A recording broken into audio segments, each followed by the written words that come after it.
సత్పురుషుడితో సహవాసం చేయి. మహాభారతంలో ధృతరాష్ట్రుడి పెనువేప విత్తు, బుర్ర నిండా అక్రమమైన ఆలోచనలే.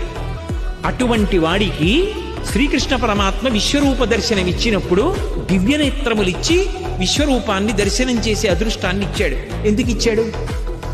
ఎన్ని తప్పులు చేయనివ్వండి, రాత్రి అయ్యేటప్పటికి విదురుణ్ణి పిలుస్తాడు.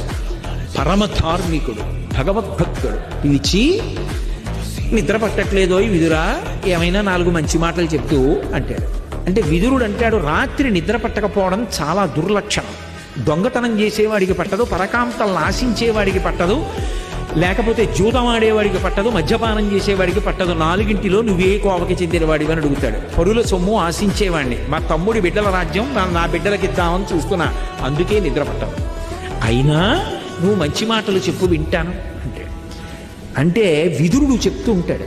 విదురుడు చెప్పినవన్నీ వింటాడు. అతనికి ఉన్న ఒకే ఒక గొప్ప గుణం ఏమిటంటే, ఒకప్పుడు విదురుడి మీద కోప్పడ్డాడు. విదురుడు పాండవుల దగ్గరికి వెళ్ళిపోయాడు, కబురు చేశాడు, నువ్వు లేకపోతే నేను ఉండలేను విదురా, వెనక్కి వచ్చేయమన్నాడు. వచ్చేసాడు విదురుడు. ఒక్క సత్పురుషుడితో సహవాసం పెట్టుకున్నాడు. దాని కారణం చేత శ్రీకృష్ణ పరమాత్మ విశ్వరూప సందర్శనం చేయించడానికి కళ్ళిచ్చారు. సత్పురుషుడితో సహవాసం ఎంత గొప్ప స్థితికి తీసుకెడుతుంది అన్నదానికి మహాభారతంలో ఆ ధృతరాష్ట్రుడి యొక్క వృత్తాంతమే